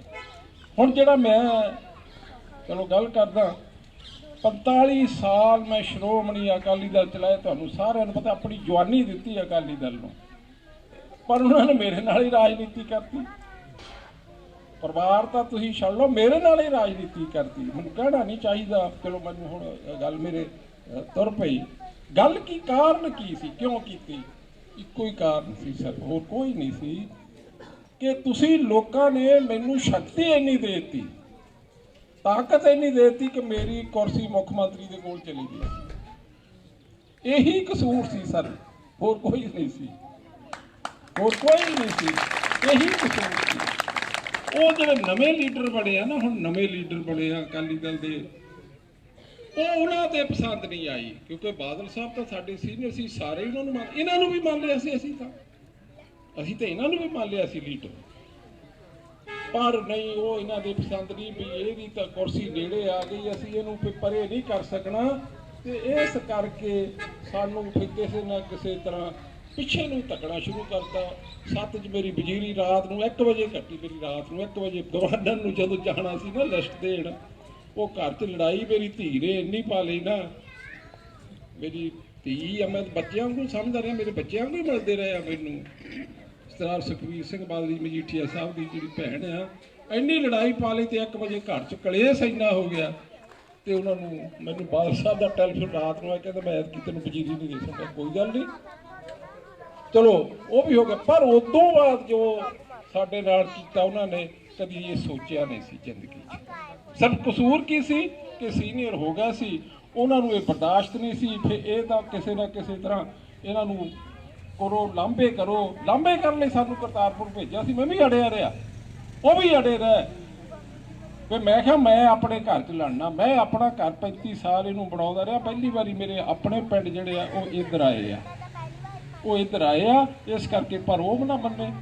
ਆਖਰ ਜਦੋਂ ਇੱਕ ਦਿਨ ਰਹਿ ਗਿਆ ਪੇਪਰ ਫਾਈਲ ਕਰਨ 'ਚ, ਫਿਰ ਵੱਡੇ ਬਾਦਲ ਨੇ ਮੈਨੂੰ ਕਹਿ ਦਿੱਤਾ, ਕਹਿੰਦਾ ਹੁਣ ਫਲੋਰ ਸਾਹਿਬ ਮੇਰੀ ਗੱਲ ਮੰਨ ਲਾ ਤੇ ਉਹ ਕਰਤਾਰਪੁਰ ਚਲੇ ਜਾ। ਮੈਂ ਉੱਥੇ ਚਲ ਗਿਆ, ਚਲੋ ਉੱਥੇ ਵੀ ਕਿਰਪਾ ਮਹਾਰਾਜ ਦੀ ਹੋ ਗਈ, ਲੋਕਾਂ ਨੇ ਐਦਾਂ ਹੱਥਾਂ ਤੇ ਉੱਥੇ ਵੀ ਚੱਕ ਲਿਆ, ਤੇ ਉੱਥੋਂ ਵੀ 18-19 ਦਿਨਾਂ ਵਿੱਚ ਉੱਥੋਂ ਵੀ, ਪਰ ਉੱਥੇ ਵੀ ਲੋਕਾਂ 'ਚ ਨਹੀਂ ਮਰੇ ਅਸੀਂ, ਪਰ ਲੀਡਰਾਂ ਨੂੰ ਅਸੀਂ ਪਸੰਦ ਨਹੀਂ ਆ ਰਹੇ ਸਿਕਿਉਰਿਟੀ ਕਰਕੇ। ਚਲੋ ਹਾਲਾਤ ਐਸੇ ਬਣਾਉਂਦੇ ਰਹੇ, ਬਣ ਗਏ, ਤੇ ਮੁੜ ਕੇ ਫੇਰ ਹੁਣ ਵੀ ਮੈਨੂੰ ਕਈ ਸ਼ਰਤਾਂ ਲਾਉਂਦੇ ਸੀ। ਮੈਨੂੰ ਕੈਪਟਨ ਜਲ ਸਾਹਿਬ ਮੇਰੀ ਮਿੱਤਰਤਾ ਸੀ ਕੈਪਟਨ ਨਾਲ, ਕੋਈ ਸ਼ੱਕ ਵਾਲੀ ਗੱਲ ਨਹੀਂ, ਅਸੀਂ ਇਕੱਠੇ ਵਜ਼ੀਰ। ਮੈਨੂੰ ਕਾਂਗਰਸ ਜ਼ੋਰ ਨਾਲ ਕਹਿੰਦਾ ਨਹੀਂ ਮੈਨੂੰ ਤੇਰੇ ਵਰਗੇ ਬੰਦੇ ਚਾਹੀਦੇ ਆ, ਮੈਂ ਕਿਹਾ ਮੈਂ ਕਾਂਗਰਸ ਨਹੀਂ ਜਾਣਾ, ਤੂੰ ਮੈਨੂੰ ਉੱਦਾਂ ਮੈਂ ਤੇਰੀ ਮਦਦ ਕਰਨਾ, ਮੈਂ ਅਕਾਲੀ ਦਲ ਨੂੰ ਨਹੀਂ ਜਿੱਤਣਾ ਦੇਖਣਾ ਚਾਹੁੰਦਾ। ਉਹ ਕਹਿੰਦਾ ਨਹੀਂ ਮੈਂ ਤਾਂ ਤੈਨੂੰ ਕਰਤਾਰਪੁਰੋਂ ਲੜਾਉਣਾ। ਮੈਂ ਕਿਹਾ ਵੀ ਜੇ ਲੜਾਉਣਾ ਫਿਰ ਫਲੋਰੋਂ ਲੜਾ, ਪਰ ਫਲੋਰੋਂ ਹੁਣ ਜਿਹੜੇ ਬੈਠੇ ਆ ਉਹ ਆਪਣੇ ਮੇਰੇ ਮਿੱਤਰ ਆ, ਉਹ ਇੱਥੋਂ ਇਹ ਨਹੀਂ ਛੱਡਦੇ। ਉਦੋਂ ਵੀ ਲੈ ਪਤਾ ਸੀ ਸਾਰੀ ਦੁਨੀਆ ਨੂੰ ਹਾਰਨਾ, ਤੇ ਹੁਣ ਫੇਰ ਲੈ ਟਿਕਟ, ਤੇ ਹੁਣ ਵੀ ਪਤਾ ਸਾਰਿਆਂ ਨੂੰ ਚੌਥੀ ਵਾਰੀ ਹਾਰਨਾ, ਪਰ ਉਹ ਇਹ ਛੱਡ ਨਹੀਂ ਰਹੇ, ਇਸ ਹਲਕੇ ਨੂੰ ਨਹੀਂ ਛੱਡ ਰਹੇ। ਅਸੀਂ ਤਾਂ ਕਿਹਾ ਸੀ, ਉਹ ਪਤਾ ਨਹੀਂ, ਮੈਂ ਫਿਰ ਪੁੱਛਿਆ ਕਈਆਂ ਨੂੰ ਯਾਰ ਇਹ ਕਿਉਂ ਨਹੀਂ, ਇੱਥੋਂ ਜਦੋਂ ਹਰੀ ਜਾਂਦੇ ਵੋਟ ਵੀ ਘਟੀ ਜਾਂਦੀ, ਛੱਡਦੇ ਕਿਉਂ ਨਹੀਂ? ਕਹਿੰਦੇ ਜੀ ਆ ਦਰਿਆ ਆ ਇਹਨਾਂ ਦਾ, ਇੱਕ ਦਰਿਆ ਨਾਲ ਪਿਆਰ ਆ ਇਹਨਾਂ ਦਾ। ਉਹ ਮੈਂ ਕਿਹਾ ਖਵਾਜੇ ਦਾ ਦਰਿਆ ਭਾਈ, ਅਸੀਂ ਬੇਨਤੀ ਕਰਦੇ ਦੇ ਦਿੰਦੇ ਆ ਵੀ ਦਰਿਆ ਨੂੰ, ਬੇਨਤੀ ਕਰਦੇ ਖਵਾਜੇ ਨੂੰ ਵੀ ਕਰਤਾਰਪੁਰ ਨੂੰ ਚਲੇ ਜਾਵੇ, ਇੱਧਰ ਤਾਂ ਬਥੇਰੇ ਹੁਣ ਰੰਗ ਹਲੇ ਇਹਨਾਂ ਨੇ ਵੀ ਉੱਧਰ ਨੂੰ ਖਵਾਜੇ ਦਾ ਦਰਿਆ ਦੇ ਦਿੰਦੇ ਆ, ਪਰ ਨਹੀਂ, ਉਹ ਨਹੀਂ ਛੱਡ ਰਹੇ। ਸੋ ਮੇਰੇ ਕਹਿਣ ਤੋਂ ਭਾਵ ਇਤਰਾਜ਼ ਚੜਾ ਕਰਦੇ, ਫਿਰ ਮੈਨੂੰ ਕਹਿਣ ਬੰਗੀ ਚਲੇ ਜਾ, ਫਿਰ ਕਹਿਣ ਕਰਤਾਰਪੁਰ। ਮੈਂ ਕਿਹਾ ਨੋਟ ਐਟ ਲੀਸਟ, ਕਿਸੇ ਕੀਮਤ ਤੇ ਨਹੀਂ, ਮੈਂ ਆਪਣਾ ਘਰ ਨਹੀਂ ਛੱਡਣਾ। ਮੈਂ ਮੁੜ ਕੇ ਆਪਣੇ ਘਰ 'ਚ ਆਇਆ। ਮੈਂ ਕਹਿੰਦਾ ਸੀ, ਮੈਂ ਕਿਹਾ ਨਾ ਕਰੋ, ਮੈਨੂੰ ਮੈਂ ਪਿੰਡ 'ਚ ਮੈਂ ਕੀ ਕਹੂੰਗਾ ਵੀ ਮੈਨੂੰ ਵੋਟ ਪਾਓ, ਮੈਂ ਪਿੰਡ 'ਚ ਕੀ ਕਹੂੰਗਾ? ਉਹ ਮੈਂ ਉਹਨਾਂ ਦਾ ਮੈਂ ਕਿੱਦਾਂ ਵੋਟ ਮੰਗੂ, ਮੈਂ ਕਿੱਦਾਂ ਕਹੂੰ? ਪਰ ਉਹ ਨਹੀਂ, ਕਹਿੰਦੇ ਜੀ ਨਹੀਂ ਜੀ ਆਓ, ਜ਼ਰੂਰ ਆਓ ਜੀ ਕਰਕੇ। ਚਲੋ ਮੈਂ ਆ ਗਿਆ, ਪਰ ਮੈਂ ਆਪਣੇ ਵਿਆਹ ਤੇ ਨਹੀਂ ਢੋਲ ਵੱਜਦਾ ਦੇਖਿਆ, ਅੱਜ ਵੀ ਢੋਲ ਵੀ ਵਜਾਤਾ, ਢੋਲ ਵੀ ਵਜਾਤਾ ਤੁਸੀਂ। ਇਸ ਲਈ ਤੁਹਾਡਾ ਧੰਨਵਾਦ, ਤੁਸੀਂ ਬਹੁਤ ਮਾਣ ਦਿੱਤਾ, ਬਹੁਤ ਸਤਿਕਾਰ ਦਿੱਤਾ, ਪਹਿਲਾਂ ਵੀ ਦਿੰਦੇ ਰਹੇ ਆ, ਪਰ ਮੈਂ ਕਦੀ ਕਿਸੇ ਨਾਲ ਵਿਤਕਰਾ ਕੀਤਾ ਨਹੀਂ ਅੱਜ ਤਾਈਂ, ਨਾ ਮੈਂ ਕਰਨਾ, ਨਾ ਉਹ ਮੇਰੇ ਲਿਖਿਆ ਨਹੀਂ ਮੇਰੇ ਵਾਲੀ ਕਿਤਾਬ ਦੇ ਵਿੱਚ, ਕਿਉਂਕਿ ਆਪਣੇ ਨਾਲ ਨਹੀਂ ਬੰਦਾ ਕਰਦਾ। ਰਾਜਨੀਤੀ ਗੰਦੀ ਹੋ ਗਈ, ਰਾਜਨੀਤੀ ਨਹੀਂ ਰਹਿ ਗਈ, ਰਾਜਨੀਤੀ ਨੇ ਮੁਲਕ ਗਾਲ ਦਿੱਤਾ, ਲੀਡਰ ਆਪੋ ਆਪਣਾ ਸੋਚਣ ਲੱਗ ਪਏ। ਹੁਣ ਕਾਂਗਰਸੀ ਵੀ ਆ, ਇਹ ਆਪਣੀ ਲੜਾਈ ਲੜਦੇ ਆ, ਗੱਲ ਸਮਝ ਲਓ, ਆਪਣੇ ਧੜੇ ਲਈ ਲੜਦੇ ਆ, ਦੇਸ਼ ਲਈ ਕੋਈ ਨਹੀਂ ਲੜ ਰਿਹਾ। ਸੂਬੇ ਲਈ ਕੋਈ ਨਹੀਂ ਲੜ ਰਿਹਾ, ਤੁਹਾਡੇ ਲਈ ਕੋਈ ਨਹੀਂ ਲੜ ਰਿਹਾ, ਸਿਰਫ ਆਪੋ ਆਪਣਾ ਬਣਾਉਣ ਦੀ ਖਾਤਰ ਇਹ ਸਾਰੀਆਂ ਲੜਾਈਆਂ ਲੜੀਆਂ ਜਾ ਰਹੀਆਂ। ਇਸ ਲਈ ਪਹਿਚਾਣ ਕਰ ਲਓ। ਹੁਣ ਤਾਂ ਭਾਈ ਕੋਈ ਕਿਸੇ ਦਾ ਮਿੱਤਰ ਨਹੀਂ ਹੈ ਇਸ ਵੇਲੇ ਰਾਜਨੀਤੀ ਦੇ ਵਿੱਚ, ਤੇ ਜਿਹੜਾ ਤਾਂ ਆਪਣੇ ਆਪ ਨੂੰ ਪਛਾਣ ਗਿਆ ਆਪਣੇ ਫਾਇਦੇ, ਹੁਣ ਤਾਂ ਆਪਣਾ ਹੀ ਫਾਇਦਾ ਦੇਖਦੇ ਆ ਭਾਈ, ਕੋਈ ਨਹੀਂ ਫਾਇਦਾ ਕਿਸੇ ਦਾ ਦੇਖਦਾ ਵੀ ਆਪਾਂ ਨੂੰ ਕਿਸੇ ਨੂੰ ਕਿੱਥੋਂ ਫਾਇਦਾ ਮਿਲਦਾ। ਇਸ ਲਈ ਭਾਈ ਆਪਣਾ ਦੇਖੋ, ਆਪਣਾ ਸੋਚੋ। ਉਹ ਅੱਗੇ ਬਜ਼ੁਰਗ ਕਹਿੰਦੇ ਹੁੰਦੇ ਸੀ, ਤੁਸੀਂ ਤਾਂ ਜਾਣਦੇ ਆ ਯੋਗਾ ਤੁਹਾਨੂੰ ਪਤਾ ਕਹਿਣਾ ਘਰ ਦਾ ਸੰਦ ਚਾਹੀਦਾ, ਘਰ ਦਾ ਸੰਦ ਹੋਵੇ ਜਦੋਂ ਮਰਜ਼ੀ ਚੱਕ ਕੇ ਉਹਨੂੰ ਵਰਤ ਲਓ। ਘਰ ਦੇ ਸੰਦ ਦੀ ਕਹਿੰਦੇ ਹੁੰਦੇ ਘਰ ਦਾ ਸੰਦ ਬਣਾਓ। ਤੇ ਜੇ ਭਾਈ ਬਗਾਨੇ ਸੰਦ ਨੂੰ ਪਹਿਲਾਂ ਪੁੱਛਣ ਜਾਓਗੇ, ਫਿਰ ਟੋਲਣ ਜਾਓਗੇ, ਫਿਰ ਕਹਾਉਣ ਜਾਓਗੇ। ਮੇਰੇ ਤਾਂ ਘਰ 'ਚ ਮੇਰੇ ਬੈਡਰੂਮ ਤੇ ਵੀ ਮਿਨਿਸਟਰ ਹੁੰਦੇ ਵੀ ਆ ਜਾਂਦੇ ਸੀ, ਕਦੀ ਰੋਕਿਆ ਕਿਸੇ ਨੂੰ? ਕੋਈ ਦੱਸ ਦੇਵੇ, ਕੋਈ ਭਾਵੇਂ ਅਕਾਲੀ ਹੁੰਦਾ ਸੀ, ਕੋਈ ਕਾਂਗਰਸੀ ਹੁੰਦਾ ਸੀ, ਕੋਈ ਹਾਥੀ ਵਾਲਾ ਹੁੰਦਾ ਸੀ, ਸਾਰਿਆਂ ਲਈ ਦਰਵਾਜ਼ੇ ਖੋਲ ਕੇ ਰੱਖੇ ਆ, ਸਾਰਿਆਂ ਲਈ। ਦੇਖੋ ਤੁਹਾਡੀ ਸ਼ਕਤੀ ਆ ਪ੍ਰਮਾਤਮਾ ਦੀ ਪੰਜਾਬ ਦੇ ਵਿੱਚ, ਇਹ ਤੁਹਾਡੀ ਸ਼ਕਤੀ, ਤੁਹਾਡੀਆਂ ਆਸ਼ੀਰਵਾਦਾਂ ਸਾਡੇ ਬਜ਼ੁਰਗਾਂ ਦੀ, ਜਿਨ੍ਹਾਂ ਨੇ ਇੱਥੇ 10 ਨੋਹਾਂ ਦੀ ਕਿਰਤ ਕਰਕੇ, ਪਤਾ ਮੈਨੂੰ ਕਿੱਦਾਂ ਜ਼ਿੰਦਗੀ ਸਾਡੇ ਬਜ਼ੁਰਗਾਂ ਨੇ ਕੱਟੀ, ਅਸੀਂ ਕਿੱਦਾਂ ਇੱਥੋਂ ਨਿਕਲ ਕੇ ਕੱਟ ਕੇ ਗਏ ਆ। ਤੁਹਾਨੂੰ ਨਹੀਂ ਪਤਾ, ਬੱਚਿਆਂ ਨੂੰ ਨਹੀਂ ਪਤਾ, ਮੈਂ ਹੁਣ ਦੱਸ ਦਿੰਦਾ। ਜਦੋਂ ਸਾਡਾ ਵੱਡਾ ਭਾਈ ਵੱਖਰਾ ਹੋ ਗਿਆ, ਉੱਥੇ ਮੈਂ ਪੜ੍ਹਦਾ ਹੁੰਦਾ ਸੀ ਉਸ ਕਮਰੇ 'ਚ, ਉੱਥੇ ਨਾਲੇ ਹੀ ਮੱਝਾਂ ਬੰਨੀਆਂ ਹੁੰਦੀਆਂ ਸੀ, ਤੇ ਨਾਲ ਹੀ ਇੱਕ ਪਾਸੇ ਮੇਰਾ ਮੰਜਾ ਹੁੰਦਾ ਸੀ ਪੜ੍ਹਨੇ ਨੂੰ। ਤੇ ਮੱਝਾਂ ਰਾਤ ਨੂੰ ਪਿਸ਼ਾਬ ਵੀ ਕਰਨਾ, ਗੋਹਾ ਵੀ ਕਰਨਾ, ਤੇ ਪੂਛ ਵੀ ਘਮਾਉਣੀ, ਤੇ ਉਹ ਪੂਛ ਫਿਰ ਸਾਡੇ ਤੇ ਵੀ ਕਈ ਵਾਰੀ ਪੈਂਦੀ ਰਹੀ। ਇਹ ਫਿਰ ਵੱਖਰਾ ਹੋ ਗਿਆ, ਮੇਰੇ ਕੋਲ ਫਿਰ ਪੜ੍ਹਨੇ ਨੂੰ ਵੀ ਹੈ ਨਹੀਂ ਸੀ। ਫਿਰ ਅਸੀਂ ਉੱਥੇ ਕੱਚਾ ਘਰ ਬਣਾਇਆ ਆਪਣਾ ਪਰਲੇ ਪਾਸੇ ਜਿਹੜਾ ਸੀ, ਤੇ ਉੱਥੇ ਫਿਰ ਮੈਂ ਆਪਣਾ ਜਿੰਨਾ ਕੁ ਪੜ੍ਹਨਾ, ਜਿੰਨਾ ਕੁ ਕਰਨਾ ਸੀ ਕਰਦਾ ਰਿਹਾ। ਕਰਕੇ ਕਰਾ ਕੇ ਅੱਜ ਪੰਜਾਬ ਦੇ ਗਿਣਤੀਆਂ ਚੋਂ ਆ ਸਰਦਾਰ ਪ੍ਰਕਾਸ਼ ਸਿੰਘ ਬਾਦਲ ਤੋਂ ਦੂਜਾ ਨੰਬਰ ਤੇ ਆ। ਉਹ ਤੁਹਾਡੀਆਂ ਆਸ਼ੀਰਵਾਦਾਂ, ਤੁਹਾਡੀਆਂ ਮਿਹਨਤਾਂ ਦੇ ਕਰਕੇ ਇੱਥੇ ਤੱਕ ਪਹੁੰਚੇ, ਤੁਹਾਡੀਆਂ ਮਿਹਨਤਾਂ ਕਰਕੇ। ਅੱਜ ਦੁਨੀਆ 'ਚ ਨਾ ਆਇਆ ਚੱਕ ਦੇਸ ਰਾਜ ਦਾ, ਕਈ ਤਾਂ ਕਹਿੰਦੇ ਉਹ ਚੱਕ ਦੇਸ ਰਾਜ ਪਹਿਲਾਂ ਲਛਮਣ ਸਿੰਘ ਦਾ ਕਹਿੰਦੇ ਹੁੰਦੇ ਸੀ, ਫਿਰ ਕਹਿੰਦੇ ਸਰਵਣ ਸਿੰਘ ਵਾਲਾ ਚੱਕ। ਤੇ ਇਸ ਕਰਕੇ ਇਹ ਭਾਈ ਮੈਨੂੰ ਵੀ ਮਾਣ ਆ, ਮੈਂ ਇਸ ਜਨਮ ਭੂਮੀ 'ਚੋਂ ਗਿਆ, ਇਸ ਮਾਤ ਭੂਮੀ 'ਚੋਂ ਗਿਆ। ਮੈਨੂੰ ਇਸ ਮਾਤ ਭੂਮੀ ਨਾਲ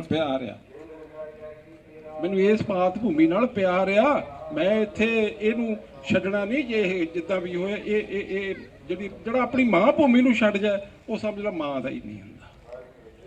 ਇਸ ਲਈ ਮੈਨੂੰ ਇੱਥੋਂ ਦੇ ਲੋਕਾਂ ਨਾਲ ਵੀ ਪਿਆਰ ਹੈ, ਇੱਥੋਂ ਦੀ ਮਾਤਰੀ ਭੂਮੀ ਨਾਲ ਵੀ ਪਿਆਰ ਹੈ, ਤੇ ਉਸ ਪਿਆਰ ਦਾ ਸਦਕਾ ਤੁਸੀਂ ਅੱਜ ਜਿਹੜਾ ਮੋੜਿਆ ਮੇਰੇ ਕੋਲ ਸ਼ਬਦ ਨਹੀਂ, ਤੁਹਾਡਾ ਧੰਨਵਾਦ ਆ। ਇਸ ਲਈ ਭਰਾਵੋ, ਸਮਾਂ ਜਿਹੜਾ ਆ ਉਹ ਵੋਟਾਂ ਦਾ ਬਿਲਕੁਲ ਨੇੜੇ ਆ, ਸੋਚ ਸਮਝ ਕੇ ਫੈਸਲਾ ਕਰਿਓ।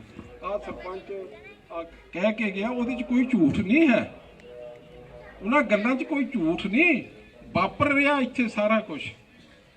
ਉਹ ਜਿਹੜੇ ਅਸੀਂ ਹੁੰਦੇ ਆ, ਜਿਹੜੇ MLA ਬਣਦੇ ਆ, ਵਜ਼ੀਰ ਬਣਦੇ, ਸਰਕਾਰਾਂ ਬਣਦੀਆਂ, ਉਹਨਾਂ ਦਾ ਮਕਸਦ ਕੀ ਹੁੰਦਾ? ਲੋਕਾਂ ਦੀ ਜਾਨ ਮਾਲ ਦੀ ਰਾਖੀ ਕਰਨਾ, ਲੋਕਾਂ ਦੇ ਹੱਕਾਂ ਲਈ ਲੜਨਾ। ਆ ਹੁਣ ਕਿਸਾਨ ਲੜ ਕੇ ਆਏ ਕਿ ਨਹੀਂ? ਲੜ ਕੇ ਆਏ ਆ ਨਾ ਕਿਸਾਨ, ਸਾਲ ਭਰ ਉੱਥੇ ਬੈਠੇ ਆਪਣੇ ਹੱਕ ਲਈ ਲੜ ਕੇ ਆਏ। ਸੰਘਰਸ਼ ਕਰਨਾ ਪੈਂਦਾ, ਸੰਘਰਸ਼ ਦੇ ਵਿੱਚੋਂ ਬੰਦੇ ਦੀ ਜ਼ਿੰਦਗੀ ਨਿਕਲਦੀ ਆ। ਇਸ ਲਈ ਇਹ ਸੰਘਰਸ਼ ਦੇ ਵਿੱਚੋਂ ਜ਼ਿੰਦਗੀ ਬਣਾ ਕੇ ਮੈਂ ਇੱਥੋਂ ਤੁਹਾਡੀਆਂ ਆਸ਼ੀਰਵਾਦਾਂ ਨਾਲ ਇੱਥੇ ਤੇ ਸਾਰੀ ਦੁਨੀਆ 'ਚ ਪਿੰਡ ਦਾ ਨਾਂ ਜਿਹੜਾ ਮਸ਼ਹੂਰ। ਇਸ ਲਈ ਭਾਈ, ਇਹ ਤੁਹਾਡੇ ਵੱਸ 'ਚ ਇਹਨੂੰ ਅੱਗੇ ਤੋਰੀ ਰੱਖਣਾ, ਚਾਹੇ ਇਹਨੂੰ ਪਿੱਛੇ ਨੂੰ ਖਿੱਚਣਾ, ਇਹ ਹੁਣ ਤੁਹਾਡੇ ਵੱਸ 'ਚ ਆ। ਇਹ ਸੋਚ ਲਿਓ, ਆਪਣਾ ਸੰਦ ਆਪਣਾ ਹੀ ਹੁੰਦਾ ਆ, ਤੇ ਬਗਾਨੇ ਹੀ ਹੁੰਦੇ ਆ। ਤੇ ਇਸ ਲਈ ਮੈਂ ਹੁਣ ਤੁਹਾਨੂੰ ਕਿੱਦਾਂ ਕਹਾਂ, ਮੈਨੂੰ ਵੋਟ ਪਾ ਦਿਓ, ਮੈਂ ਨਹੀਂ ਕਹਿਣਾ, ਕਿੱਦਾਂ ਕਹਾਂ ਮੈਨੂੰ ਵੀਰ ਨੂੰ ਵੋਟ ਪਾ ਦਿਓ। ਇਹ ਵੀ ਭਾਈ ਸੋਚ ਸਮਝ ਕੇ ਕੀਤਾ। ਕਈ ਕਹਿੰਦੇ ਸੀ ਸਰਵਣ ਸਿੰਘ ਤੇਰੇ ਨਾਂ ਨੂੰ ਵੋਟ ਬਹੁਤ ਪੈਣੀ ਆ ਤੂੰ, ਤੇ ਮੈਨੂੰ ਪਾਰਟੀ ਵਾਲਿਆਂ ਨੇ ਵੀ ਕਿਹਾ ਸੀ ਵੀ ਤੁਸੀਂ ਦੋ ਹੀ ਫੈਸਲਾ ਕਰੋ, ਪਰ ਉਹ ਕਹਿੰਦੇ ਸੀ ਅਸੀਂ ਨੌਜਵਾਨਾਂ ਨੂੰ ਹੁਣ ਅੱਗੇ ਕਰਦੇ ਆ। ਇਹ ਵੀ ਸੋਚ, ਫਿਰ ਹੋਰ ਬੰਦਿਆਂ ਦੀ ਸਲਾਹ ਲਈ, ਸਾਰਿਆਂ ਦੀ, ਬਹੁਤੇ ਬੰਦਿਆਂ ਦੀ ਸਲਾਹ ਸੀ।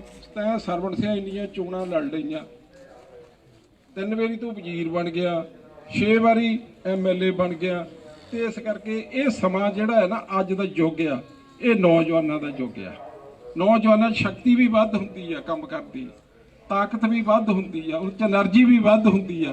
ਭਾਈ ਨਾਲੇ ਜਿਹੜਾ ਅੱਜ ਦਾ ਯੁੱਗ ਆ, ਅਸੀਂ ਤਾਂ ਪੜ੍ਹੇ ਆਏ ਇਸ ਯੁੱਗ 'ਚ, ਤੁਹਾਨੂੰ ਸਹੀ ਗੱਲ ਦੱਸੀ ਹੈ। ਕਿਦੋਂ ਆਹ ਕੰਪਿਊਟਰ ਦਾ, ਆਹ ਟੈਲੀਫੋਨ ਦਾ ਅਸੀਂ ਤਾਂ ਸੁਣ ਜਾਣਦੇ ਹਾਂ, ਕਰ ਜਾਂਦੇ, ਤੇ ਬੜਾ ਸਿਸਟਮ ਆ। ਉਹ ਜਿਹੜਾ ਯੁੱਗ ਆ ਹੁਣ ਇਹ ਅੱਜ ਦੀ ਨੌਜਵਾਨ ਕਰ ਸਕਦਾ ਹੈ। ਇਸ ਕਰਕੇ ਇਹਨੂੰ ਵੀ ਹੁਣ ਤੁਹਾਡੀ ਕਚਹਿਰੀ ਦੇ ਵਿੱਚ ਲੋਕਾਂ ਦੀ ਵੀ ਰਾਏ ਸੀ, ਪਾਰਟੀ ਦੀ ਵੀ ਇਹੀ ਸੋਚ ਸੀ ਵੀ ਇਹਨਾਂ ਨੂੰ ਇੱਥੇ ਐਤਕੀ ਦਿਓ। ਇਹ ਹੁਣ ਭਾਈ ਤੁਹਾਡੀ ਇੱਛਾ। ਭਾਈ ਮੈਂ ਤਾਂ ਇੱਕੋ ਹੀ ਗੱਲ ਕਰਨੀ, ਜੇ ਤਾਂ ਆਹ ਸਿਸਟਮ ਚੰਗਾ ਲੱਗਿਆ ਤੁਹਾਨੂੰ, ਜੇ ਆਹ ਸਿਸਟਮ ਜਿਹੜਾ ਆ ਨਾ ਲੁੱਟਾਂ ਖੋਹਾਂ ਦਾ, ਜੇ ਇਹ ਸਿਸਟਮ ਡਰੱਗ ਵੇਚਣ ਦਾ, ਆ ਮੈਂ ਕੱਲ ਗਿਆ ਭੱਟੀਏ, ਪਰਸੋਂ ਗਿਆ, ਉਹ ਮੈਨੂੰ ਕਹਿੰਦੇ ਕਿ ਜੀ ਤੁਸੀਂ ਜਾਦੇ ਗਏ ਆ, ਸਾਡੇ ਤਾਂ ਬੱਚੇ ਮਰ ਗਏ। ਮੈਂ ਭੱਟੀਆਂ ਦੀ ਗੱਲ ਕਰਦਾ। ਮੈਂ ਕਿਹਾ ਕੀ ਹੋ ਗਿਆ? ਕਹਿੰਦੇ ਜੀ ਆ ਗੇਟ ਤੇ। ਮੈਂ ਕਿਹਾ ਕਿਹੜੇ ਗੇਟ ਤੇ? ਆ ਖਹਿਰਿਆਂ ਵਾਲੇ ਗੇਟ ਤੇ। ਕਹਿੰਦੀ ਸ਼ਾਮ ਨੂੰ ਭੀੜ ਲੱਗੀ ਹੁੰਦੀ ਆ। ਮੇਰਾ ਖਿਆਲ ਕਹਿੰਦੇ ਸ਼ਾਹਪੁਰ ਦੇ 10-12 ਮਰ ਗਏ ਸ਼ਰਾਬ ਨਜਾਇਜ਼ ਪੀ ਕੇ, ਸ਼ਾਹਪੁਰ ਦੇ। ਤੇ ਮਨਸੂਰਪੁਰ 'ਚ ਜਾ ਕੇ ਪੁੱਛ ਲਿਓ, ਮਨਸੂਰਪੁਰ ਦੇ ਪਤਾ ਨਹੀਂ ਕਿੰਨੇ ਨੌਜਵਾਨ ਮਰ ਗਏ ਨਜਾਇਜ਼ ਸ਼ਰਾਬ ਪੀ ਕੇ। ਜੇ ਤਾਂ ਇਹ ਸਿਸਟਮ ਮਨਜ਼ੂਰ ਆ, ਜੇ ਤਾਂ ਨਸ਼ਿਆਂ ਵਾਲਾ ਸਿਸਟਮ ਮਨਜ਼ੂਰ ਆ, ਜੇ ਭਾਈ ਗੈਰ ਕਾਨੂੰਨੀ ਕੰਮ ਵਾਲਾ ਮਨਜ਼ੂਰ ਆ, ਤੇ ਫਿਰ ਭਾਈ ਸਾਨੂੰ ਵੋਟ ਨਾ ਪਾਇਓ। ਫਿਰ ਜਿਹੜੇ ਇੱਦਾਂ ਦੇ ਸ਼ੱਕ ਉਹਨਾਂ ਨੂੰ ਪਾ ਦਿਓ, ਖੁਸ਼ੀ ਹੋ ਕੇ, ਖੁਸ਼ ਹੋ ਕੇ ਪਾ ਦਿਓ, ਕੋਈ ਅੱਛੀ ਨਹੀਂ। ਤੇ ਜੇ ਤੁਸੀਂ ਇਸ ਸਿਸਟਮ ਦੇ ਖਿਲਾਫ ਖੜਨਾ, ਫਿਰ ਵੋਟ ਸੋਚ ਸਮਝ ਕੇ ਦਬਣੀ ਪਾਓ, ਸੋਚ ਸਮਝ ਕੇ। ਇਹ ਵੀ ਨਹੀਂ ਕਹਿੰਦਾ ਪਾ ਦਿਓ, ਸੋਚ ਸਮਝ ਕੇ ਪਾ। ਤੇ ਮੈਂ ਇਹ ਨਹੀਂ ਕਹਿੰਦਾ ਮੈਂ ਬਹੁਤ, ਚਲੋ ਮੇਰਾ ਉਹ ਵੀ ਬੱਚਿਆਂ ਵਰਗਾ ਹੀ ਆ। 900 ਕਰੋੜ ਰੁਪਈਆ ਕਹਿੰਦਾ ਮੈਂ ਲਿਆਤਾ, ਜਿੱਥੇ 900 ਕਰੋੜ ਇਹ ਸਰਕਾਰ ਦਾ ਕੰਮ ਹੁੰਦਾ। ਜੇ ਤੈਨੂੰ ਬਿਨਾਂ MLA ਬਣੇ ਤੇ ਸਰਕਾਰ ਨੇ ਦੇ ਦਿੱਤੀ ਤਾਕਤ, ਇਹ ਫਰਜ਼ ਆ ਤੁਹਾਡਾ। ਹੁਣ ਮੈਂ ਰੋਜ਼ ਇੱਥੇ ਆ ਕੇ ਪਿੰਡਾਂ 'ਚ ਕਹੀ ਜਾਵਾਂ ਵਿਆਹ ਕਰ, ਤਾਂ ਮੇਰਾ ਫਰਜ਼ ਸੀ, ਮੇਰੀ ਡਿਊਟੀ ਸੀ, ਮੈਂ ਆਪਣਾ ਸਮਝ ਕੇ ਕੀਤਾ। ਤੁਸੀਂ ਜਿਸ ਨਗਰ 'ਚ ਮਰਜ਼ੀ ਖੜ ਲਓ, ਹਾਲਾਂਕਿ ਮੇਰਾ ਇਹ ਹਲਕੇ 'ਚ ਨਹੀਂ ਸੀ, ਮੈਂ ਆਪਣੇ ਸਮਝ ਕੇ ਜਿਸ ਪਿੰਡ ਦੇ ਨਗਰ 'ਚ ਮਰਜ਼ੀ ਚਲੇ ਜਾਓ ਨਾ, ਪਿੰਡਾਂ 'ਚ ਜਿੱਥੇ ਖੜੋਗੇ, ਜੋ ਕੁਛ ਦੇਖੋਗੇ ਉਹ ਤੁਹਾਡੀ ਸ਼ਕਤੀ ਕਰਕੇ ਆਪਣੇ ਹੱਥੀਂ ਹੋਇਆ ਹੈ ਸਾਰਾ। ਆ ਹੁਣ ਮੈਂ ਮੰਡੀੋਂ ਆਇਆ, ਮੰਡੀ ਤੇ ਸੀ, ਉੱਥੇ ਮੈਂ ਬਹਿ ਗਿਆ ਤੇ ਬਜ਼ੁਰਗ ਬੈਠੇ ਸੀ, ਹੋਰ ਬੈਠੇ ਸੀ, ਗੱਲਾਂ ਗੁੱਲਾਂ ਚੱਲ ਪਈਆਂ। ਉਹ ਮੈਨੂੰ ਇੱਕ ਬਜ਼ੁਰਗ ਕਹਿੰਦਾ, ਸਰਵਣ ਸਿਆ ਤੇਰਾ ਪਿੰਡ ਚੱਕ ਦੇਸ ਰਾਜ ਆ, ਮੈਂ ਉੱਧਰ ਦੀ ਲੰਘਦਾ, ਤੂੰ ਫਿਰਨੀ ਨਹੀਂ ਬਣਾਈ ਆਪਣੇ ਪਿੰਡ ਦੀ। ਮੈਂ ਕਿਹਾ ਮੇਰੇ ਪਿੰਡ ਦੀ ਤਾਂ ਫਿਰਨੀ ਵਧੀਆ ਬਣੀ। ਉਹ ਫਿਰ ਮੈਂ ਗੱਲ, ਨਹੀਂ ਯਾਰ ਰਾਹ ਉੱਥੇ ਜਿਹੜਾ ਮੈਂ ਜਦੋਂ ਲੰਘਦਾ ਉੱਥੇ ਦੀ, ਤੇ ਉਹ ਬੜਾ ਤੰਗ ਆ। ਉਹ ਮੈਂ ਕਿਹਾ ਠੀਕ ਹੈ, ਮੈਂ ਗੱਲ ਸਮਝ ਲਈ। ਇਹ ਜਿਹੜਾ ਆਹ ਰਾਹ ਆ ਨਾ ਆਪਣਾ ਸਾਡੀ ਆ ਬਸਤੀ ਵਾਲਾ, ਉਹ ਤੰਗ ਆ। ਮੈਂ ਕਿਹਾ ਭਾਈ ਆ ਤੇਰੀ ਗੱਲ ਠੀਕ ਆ। ਉਹ ਹੈਗਾ ਸੀ ਜੌਲਾਂ ਦਾ, ਜੌਲਾਂ ਦੇ ਜ਼ਮੀਨ 'ਚ ਸੀ। ਸਾਡੀ ਜਿਹੜੀ ਆਬਾਦੀ ਪਿੰਡ ਦੀ ਆ ਉਹਦੇ ਫਿਰ ਨਹੀਂ ਹੈਗੀ। ਇਹ ਖੇਤਾਂ ਦਾ ਰਸਤਾ ਸੀ, ਉਹ ਖੇਤਾਂ ਨੂੰ ਰਸਤੇ ਨੂੰ ਉਹ ਛੋਟੇ ਰਸਤੇ ਲੱਗੇ ਹੋਏ ਆ। ਉਹ ਫਿਰ ਮੈਂ ਕਿਹਾ ਫਿਰਨੀ ਨਹੀਂ ਸੀ, ਉਹ ਛੋਟਾ ਰਸਤਾ ਸੀ ਖੇਤਾਂ ਵਾਲਾ। ਮੈਂ ਕਿਹਾ ਮੈਂ ਵੀ ਕਾਨੂੰਨ ਛਿੱਕੇ ਤੇ ਟੰਗ ਕੇ ਉਹ ਸੜਕ ਬਣਾਈ ਸੀ। ਮੇਰੇ ਅਫਸਰ ਕਹਿਣ, ਮੈਂ ਉਦੋਂ ਮਿਨਿਸਟਰ ਸੀ PWD ਦਾ, ਕਹਿੰਦੇ ਜੀ ਇਹ ਬਣ ਨਹੀਂ ਸਕਦੀ, ਇਹ ਤਾਂ 3 ਕਰਮ ਤੋਂ ਵੀ ਘੱਟ ਆ, 3 ਕਰਮ ਤੋਂ ਘੱਟ ਅਸੀਂ ਬਣਾ ਨਹੀਂ ਸਕਦੇ। ਮੈਂ ਕਿਹਾ ਤੋੜ ਦਿਓ ਕਾਨੂੰਨ ਨੂੰ, ਉਹ ਵੀ ਬਣਾਤੀ, ਉਹ ਬਣਾਤੀ। ਪਰ ਹੁਣ ਟਾਈ ਤੇ ਆ। ਮੈਂ ਵੀ ਸਰਪੰਚ ਸਾਹਿਬ ਇੱਥੇ ਲੱਗੀਆਂ ਆਏ, ਧੰਨਵਾਦ ਕਰਦਾ ਇਹਦਾ ਧੰਨਵਾਦ ਕਰਦਾ। ਇਹਨੇ ਉੱਥੇ ਜ਼ਮੀਨ ਲਈ ਸੀ, ਮੈਨੂੰ ਕਹਿੰਦਾ ਅੰਕਲ ਮੈਂ ਉਹ ਰਾਹ ਛੱਡ ਦੇਣਾ। ਮੈਂ ਕਿਹਾ ਛੱਡ ਦੇ। ਉਹ ਹੁਣ ਇਹਨੇ ਉੱਥੇ ਦਾ ਉਹ ਰਸਤਾ ਬਣਾ ਦਿੱਤਾ, ਰਸਤਾ ਛੱਡ ਦਿੱਤਾ। ਪਰ ਉਹ ਇੱਟਾਂ ਨਹੀਂ ਲੱਗੀਆਂ, ਪਤਾ ਨਹੀਂ ਕਿੱਦਾਂ ਹੀ। ਪਰ ਮੈਨੂੰ ਸਮਝ ਨਹੀਂ ਲੱਗਦੀ ਕਿਉਂ ਲੋਕ ਲੀਡਰ ਇੰਨਾ ਝੂਠ ਬੋਲਦੇ ਵੋਟਾਂ ਦੀ ਖਾਤਰ। ਇੱਥੇ ਮੈਨੂੰ ਪਤਾ ਲੱਗਾ ਕਹਿੰਦੇ 37 ਲੱਖ ਦੇ ਗਿਆ ਜੀ। 37 ਇੱਥੇ ਤਾਂ ਕਿਤੇ ਨਹੀਂ ਦੀਦਾ ਨਾ। ਸਰਪੰਚ ਕੋਲ 37 ਲੱਖ ਆਇਆ, ਕਿਤੇ ਆਇਆ ਇੱਥੇ ਸਰਪੰਚ ਕੋਲ 37 ਲੱਖ ਕਹਿੰਦੇ ਦੇ ਦਿੱਤਾ। ਮੈਂ ਤਾਂ ਕਹਿੰਦਾ 37,000 ਵੀ ਨਹੀਂ ਲੱਗਾ, 37,000 ਵੀ ਨਹੀਂ ਲੱਗਾ। ਤੇ ਅੱਜ ਮੈਂ ਉਹ ਕਿਹੜਾ ਪਿੰਡ ਸੀ, ਉਹ ਕਹਿੰਦੇ ਜੀ ਸਾਡੇ ਕਹਿੰਦੇ ਪਤਾ ਹੀ ਨਹੀਂ ਸਾਨੂੰ 57 ਲੱਖ ਕਹਿੰਦੇ ਦੇ ਦਿੱਤਾ। ਕਹਿੰਦੇ ਇੱਥੇ ਸਾਨੂੰ ਦਿਸਦਾ ਹੀ ਨਹੀਂ ਕਿਤੇ। ਇਹ ਸਰਪੰਚ ਫਸਾਉਣੇ ਇਹਨਾਂ ਨੇ, ਇਹ ਗੱਲਾਂ ਕਰਕੇ ਸਰਪੰਚ ਫਸਾਉਣੇ। ਇਹਨਾਂ ਦੀਆਂ ਇਨਕੁਆਇਰੀਆਂ ਹੋਣੀਆਂ ਵਿਜੀਲੈਂਸ ਦੀਆਂ। ਸਰਕਾਰਾਂ ਜਦੋਂ ਬਦਲਦੀਆਂ ਉਹ ਫਿਰ ਬਖਸ਼ਦੀਆਂ ਨਹੀਂ ਹੁੰਦੀਆਂ। ਇਹਨਾਂ ਨੇ ਤਾਂ ਜੋ ਕਰਨਾ ਸੀ ਕਰ ਗਏ। ਇਹਨਾਂ ਨੇ ਲੋਕ ਜਿਹੜੇ ਸਾਡੇ ਆ ਉਹਨਾਂ ਨੇ ਫਿਰ ਖੜਨਾ ਮੈਨੂੰ ਹੀ ਪੈਣਾ, ਇਹਨਾਂ ਨੂੰ ਬਚਾਉਣ ਲਈ ਫਿਰ ਮੈਨੂੰ ਹੀ ਖੜਨਾ ਪੈਣਾ। ਤੇ ਇਸ ਕਰਕੇ ਇਹਦਾ ਵੀ ਬਈ ਧੰਨਵਾਦ ਆ ਤੇਰਾ ਸਰਪੰਚ ਸਾਹਿਬ, ਤੁਸੀਂ ਉਹ ਰਸਤਾ ਬਾਹਰ ਦੀ ਕਰ ਦਿੱਤਾ। ਸਮਾਂ ਆ ਜਾਊਗਾ ਪੱਕਾ ਕਰਾ ਦਿਆਂਗੇ, ਫਿਰ ਇੱਧਰ ਦੀ ਨਹੀਂ ਤੰਗੀ ਹੋ।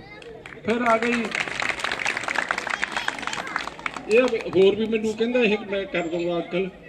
ਉਹ ਜਿਹੜੀ ਪਾਣੀ ਪੈਂਦਾ ਨਾ ਜਿੱਥੇ ਆਪਣਾ ਪਾਣੀ ਪੈਂਦਾ ਨਾ, ਉਹ ਪਾਣੀ ਦੀ ਵੀ ਕਹਾਣੀ ਬਹੁਤ ਲੰਬੀ। ਉਹ ਪਾਣੀ ਦੀ ਪਹਿਲਾਂ ਸਾਡਾ ਉਹ ਮੁਨਸ਼ੀ ਦਮ ਤਾਇਆ ਹੁੰਦਾ ਸੀ ਤੇ ਉੱਥੇ ਛਪੜੀ ਹੁੰਦੀ ਸੀ ਤੇ ਉਹ ਪਾਣੀ ਵੱਧ ਜਾਣਾ ਆਉਣ ਵਾਲੇ ਨੇ ਗੱਲਾਂ ਕਰਨੀ, ਉਹ ਐਮਐਲਏ ਦਾ ਘਰ ਆ, ਐਮਐਲਏ ਦੀ ਕੋਲ ਦੀ ਰਾਹ ਜਾਂਦਾ, ਪਾਣੀ 'ਚ ਹੀ ਲੰਘਦੇ ਸੀ। ਖਾਸ ਤੌਰ ਤੇ ਮਾਸਟਰ ਲੇਲਾ ਵਾਲਾ ਨਰੰਜਣ ਸਿੰਘ, ਹੁਣ ਜਦੋਂ ਲੰਘਣਾ ਮੈਂ ਵੀ ਕਈ ਵਾਰੀ ਅੰਦਰ ਹੁਣ ਉਹ ਐਮਐਲਏ ਦਾ ਪਿੰਡ ਦੇਖੋ, ਐਮਐਲਏ ਦਾ ਘਰ ਦੇਖੋ, ਇੱਥੇ ਪਾਣੀ ਨਹੀਂ ਨਿਕਲਦਾ। ਉਹ ਹੁਣ ਉਹਨਾਂ ਦੀ ਵੀ ਜ਼ਮੀਨ ਸੀ, ਉਹਨਾਂ ਦੀ ਵੀ ਕੋਈ ਕਸੂਰ ਨਹੀਂ, ਲੰਬੜਾ ਦੀ ਜ਼ਮੀਨ ਸੀ, ਉਹ ਜਿੰਨਾ ਕੁ ਸੀ ਪਾਣੀ ਪੈ ਲੈਣਦੇ, ਬਾਕੀ ਉਹ ਉੱਚੀ ਕੰਧ ਲਾ ਜਾਂਦੇ ਸੀ। ਉਹ ਮੈਂ ਫਿਰ ਮੋੜਾਂ ਨੂੰ ਕਹਿਣਾ, ਬੰਤ ਨੂੰ, ਉਹ ਕਾਂਤੀ ਹੋਰਾਂ ਨੂੰ, ਉਹਨੇ ਚੌਥੇ ਕਿਧਰ ਫਿਰ ਵੱਢ ਕੇ ਚਲੇ ਜਾਣਾ, ਫਿਰ ਰਾਹ ਬਣ ਜਾਣਾ। ਵੀ ਉਹ ਫਿਰ ਅਸੀਂ ਉਦੋਂ ਗਵਰਨਰੀ ਰਾਜ ਸੀ, ਸਾਡੀ ਕੋਈ ਤਾਕਤ ਨਹੀਂ ਸੀ, ਕੋਈ ਸ਼ਕਤੀ ਨਹੀਂ ਸੀ, ਹਾਲਾਤ ਬਹੁਤ ਮਾੜੇ ਸੀ ਪੰਜਾਬ ਦੇ। ਪਰ ਚਾਹੇ ਗਵਰਨਰੀ ਰਾਜ ਸੀ, ਤੁਹਾਡੀ ਕਿਰਪਾ ਦੇ ਨਾਲ ਕਹਿੰਦੇ ਹੁੰਦੇ ਜੇ ਮੀਟ ਮਸਲਾਂ ਦੀ ਦਾਲ ਤੋਂ ਵੀ ਮਾੜਾ ਹੋਵੇ ਤਾਂ ਮੀਟ ਨਹੀਂ ਇੰਨਾ ਹੁੰਦਾ। ਤੇ ਉਦੋਂ ਭਾਵੇਂ ਮੇਰੇ ਨਹੀਂ ਸੀ, ਮੇਰੇ ਅਫਸਰ ਤਾਂ ਰਹਿਣੇ ਆ, ਜਿਨ੍ਹਾਂ ਅਫਸਰਾਂ ਨੇ ਮੇਰੇ ਪਟਵਾਰੀ ਤੋਂ ਲੈ ਕੇ ਚੀਫ ਸੈਕਟਰੀ ਤੇ ਉਹ ਤਕਰੀਬਨ ਮੇਰੇ ਸੰਬੰਧ ਜਿਹੜੇ ਬੜੇ ਪਾਲ ਚੰਤੀ ਚਾਲੇ ਉਹ ਤਾਂ ਨਹੀਂ ਟੁੱਟਣੇ ਨਾ, ਉਹ ਤਾਂ ਰਹਿਣੇ ਹੀ ਰਹਿਣੇ ਆ। ਮੈਂ ਗਵਰਨਰੀ ਰਾਜ ਸੀ, ਮੇਰਾ ਅਫਸਰ ਸੀ, ਇੱਥੇ ਡੀਸੀ ਰਹਿ ਗਿਆ ਸੀ। ਮੈਂ ਕਿਹਾ ਯਾਰ ਸਾਡਾ ਤਾਂ ਆਹ ਗੱਲ ਆ ਭਈ, ਸਾਡਾ ਤਾਂ ਪਾਣੀ ਦੀ ਤਾਂ ਬੜਾ ਪ੍ਰੋਬਲਮ ਹੋਈ ਆ। ਉਹ ਕਹਿੰਦਾ ਫਿਰ ਦੱਸ ਕੀ ਕਰਨਾ। ਮੈਂ ਕਿਹਾ ਯਾਰ ਜ਼ਮੀਨ ਵੀ ਹੈ ਨਹੀਂ। ਉਦੋਂ ਮੈਂ ਲੱਖ ਰੁਪਈਆ, ਸਿਰਫ ਲੱਖ ਰੁਪਈਆ, ਇਹ ਮੇਰੇ ਖਿਆਲ 86 85 84 ਦੀ ਗੱਲ ਹੈ, 85 ਲੱਖ ਰੁਪਈਆ ਲੈ ਕੇ ਉਦੋਂ ਜ਼ਮੀਨ ਖਰੀਦੀ ਸੀ ਉਹਨਾਂ ਕੋਲੋਂ। ਪਰ ਉਹ ਵੀ ਪਾਣੀ ਹੁਣ ਤੰਗ ਹੋ ਗਿਆ। ਤੇਰਾ ਧੰਨਵਾਦ। ਕੋਈ ਕਹਿੰਦਾ ਮੈਂ ਕਨਾਲ ਹੋਰ ਦੇ ਦੂੰਗਾ ਜੀ ਤੁਹਾਨੂੰ, ਉੱਥੇ ਪਾਣੀ ਪਾਉਣ ਲਈ ਵੀ ਕਨਾਲ ਹੋਰ ਦੇ ਦੂੰਗਾ। ਇੱਦਾਂ ਦੇ ਵੀ ਹੈ ਜਿਹੜੇ ਦਾਨੇ। ਇਸ ਲਈ ਭਾਈ ਇਹ ਤਾਂ ਆਪਾਂ ਫਰਜ਼ ਸਮਝ ਕੇ ਕਰਦੇ ਹਾਂ। ਜੇ 900 ਕਰੋੜ ਲਿਆ ਤੂੰ ਲੋਕਾਂ ਲਈ ਲਿਆਂਦਾ, ਪਰ ਉਹ ਚੋਂ ਕਮਿਸ਼ਨ ਕਿੰਨਾ ਖਾਂਦਾ ਇਹ ਵੀ ਦੱਸੋ। ਕਮਿਸ਼ਨ ਬਿਰਕਾਂ ਦੇ ਸਰਪੰਚ ਲੜਕਾ ਵੀ ਇਹਦੇ ਦੇ ਘਰ ਇਸ ਕਰਕੇ ਸਸਪੈਂਡ ਕਰਤੇ ਵੀ ਕਮਿਸ਼ਨ ਨਹੀਂ ਸੀ ਦਿੰਦੇ ਉਹਨਾਂ ਨੂੰ, ਕਮਿਸ਼ਨ ਨਹੀਂ ਸੀ ਦਿੰਦੇ। ਇੱਕ ਪਤਾ ਨਹੀਂ ਆਰਓ ਲੱਗਦੇ ਆ, ਉਹ ਹੈਗਾ 7000 ਦਾ, ਕਹਿੰਦੇ 14000 ਤੇ ਦਸਤਖਤ ਕਰੋ। ਕੱਲ ਨੂੰ ਫਸਣਾ ਤਾਂ ਇਹਨਾਂ ਨਹੀਂ ਸੀ, ਇਹਨਾਂ ਨੂੰ ਇਸ ਕਰਕੇ ਸਸਪੈਂਡ ਕਰਤਾ। ਇਸ ਲਈ ਭਰਾਵੋ ਇਹ ਅਸੀਂ ਲੋਕਾਂ ਲਈ ਬਣਦੇ ਆ। ਜੇ ਸਾਨੂੰ ਕੋਈ ਐਮਐਲਏ ਬਣਾਉਂਦਾ, ਵਜ਼ੀਰ ਬਣਾਉਂਦਾ, ਸਰਕਾਰ ਬਣਾਉਂਦਾ, ਇਹ ਲੋਕਾਂ ਲਈ ਬਣਦੇ ਆ। ਅਸੀਂ ਲੁੱਟਣ ਲਈ ਨਹੀਂ ਬਣਦੇ, ਅਸੀਂ ਲੁੱਟਣ ਲਈ ਨਹੀਂ ਬਣਦੇ। ਕੋਈ ਬਾਂਹ ਖੜੀ ਕਰਕੇ ਸਾਰੇ ਪੰਜਾਬ ਦੇ ਵਿੱਚ ਕੋਈ ਕਹਿ ਦੇਵੇ ਵੀ ਸਰਵਣ ਸੁਨੇ ਬਈ ਉੱਥੋਂ ਵੱਡੀ ਲੈ ਲਈ ਆ, ਉੱਥੋਂ ਸਰਵਣ ਸੁਨੇ ਕਿਸੇ ਨੂੰ ਤੰਗ ਕਰਕੇ ਪੈਸੇ ਲੈ ਲਏ ਆ। ਲੋਕਾਂ ਕੋਲੋਂ ਦਿੱਤੇ ਹੋਏ ਪੈਸੇ ਬਣਾਏ ਆ, ਦਿੱਤੇ ਹੋਏ ਪੈਸੇ ਅਫਸਰਾਂ ਨੂੰ ਦਿੱਤੇ ਹੋਏ ਪੈਸੇ ਬਣਾਉਂਦੇ ਨੇ। ਟੈਲੀਫੋਨ ਮੇਰੇ ਕੋਲ ਕਰਾ ਲੈਣਾ ਕਿ ਯਾਰ ਉੱਥੇ ਪੈਸੇ ਲੈ ਲੈਣ। ਮੈਂ ਉਹਨੂੰ ਪੁੱਛਣਾ ਕਿ ਕਿੱਦਾਂ, ਕਹਿੰਦੇ ਜੀ ਹਾਂ ਜੀ ਥੋੜ੍ਹਾ ਜਿਹਾ ਦੇ ਕੇ ਕੰਮ ਕਰਾਇਆ। ਮੈਂ ਕਿਹਾ ਬਹਿ ਜਾ, ਉਦੋਂ ਹੀ ਟੈਲੀਫੋਨ ਅਫਸਰ ਕਰ। ਮੈਂ ਕਿਹਾ ਕੱਲ੍ਹ ਨੂੰ ਇਹਦੇ ਘਰ ਪੈਸੇ ਪਹੁੰਚਣੇ ਚਾਹੀਦੇ ਆ, ਉਹ ਪਹੁੰਚ ਕਰਦੇ ਰਹੇ। ਇੱਦਾਂ ਦਿੱਤੇ ਹੋਏ ਪੈਸੇ ਬਣਾਏ ਆ। ਇਹ ਸਿਸਟਮ ਖਰਾਬ ਹੋ ਚੁੱਕਾ, ਕਰਪਸ਼ਨ। ਹੁਣ ਲੀਡਰ ਸੇਵਾ ਲਈ ਨਹੀਂ ਆਉਂਦੇ, ਲੁੱਟਣ ਵਾਲੇ ਹੀ ਆਉਂਦੇ ਆ। ਇਸ ਲਈ ਭਾਈ ਮੇਰਾ ਕੋਈ ਨਹੀਂ ਵੱਡਾ, ਮੈਂ ਪਹਿਲਾਂ ਕਿਸੇ ਨਾਲ ਰੱਖਿਆ, ਤੁਸੀਂ ਮੇਰੇ ਸੀ, ਮੈਂ ਤੁਹਾਡਾ ਸੀ ਨਾ ਪਿੰਡਾਂ 'ਚ। ਨਾ ਮੈਂ ਰਾਜਨੀਤੀ ਕੀਤੀ, ਨਾ ਰਾਜਨੀਤੀ ਭਾਈ ਕਰਿਓ। ਜੇ ਮਜਬੂਰ ਕਰੋਗੇ ਰਾਜਨੀਤੀ ਕਰ ਲਈ ਫੇਰ ਭਾਵਾਂ ਕਰੀਏ, ਪਰ ਨਹੀਂ ਆਪਣਿਆਂ ਨਾਲ ਨਹੀਂ ਕਰੀਦੀ। ਆਪਣੇ ਹੀ ਹੁੰਦੇ ਆ, ਬਗਾਨੇ ਹੀ ਹੁੰਦੇ ਆ। ਇਸ ਲਈ ਤੁਹਾਨੂੰ ਬੇਨਤੀ ਆ, ਖੇਚਲ ਦਿੱਤੀ ਆ, ਸਮਾਂ ਵੀ ਜ਼ਿਆਦਾ ਹੋ ਗਿਆ। ਧਾਰ ਦੁੱਕਾ ਤੱਕ ਚੋ ਕੇ ਆਏ, ਹੁਣ ਖਰੇ ਚੋਣੇ ਵੀ ਹੋਣਗੇ ਹਾਲੇ। ਤੇ ਤੁਹਾਨੂੰ ਬੇਨਤੀ ਆ ਬਈ, ਤੇ ਟੈਲੀਫੋਨ ਨਿਸ਼ਾਨ ਆ, ਤੇ ਆਪਣੇ ਘਰ 'ਚ ਮੁੜ ਕੇ ਆਏ ਆ, ਆਪਣੇ ਘਰ ਨੂੰ ਫੇਰ ਬਣਾਉਣਾ ਸਾਡਾ ਫਰਜ਼ ਆ। ਤੁਸੀਂ ਖੇਚਲ ਕੀਤੀ, ਤੁਹਾਡਾ ਸਾਰਿਆਂ ਦਾ ਬਹੁਤ ਬਹੁਤ ਧੰਨਵਾਦ। ਜੇ ਕੋਈ ਮਾੜੀ ਚੰਗੀ ਕਿਸੇ ਦੇ ਖਿਲਾਫ ਗੱਲ ਹੋਈ, ਉਹਦੀ ਵੀ ਮਾਫੀ ਮੰਗ ਲੈਂਦੇ ਆ। ਵਾਹਿਗੁਰੂ ਜੀ ਕਾ ਖਾਲਸਾ, ਵਾਹਿਗੁਰੂ।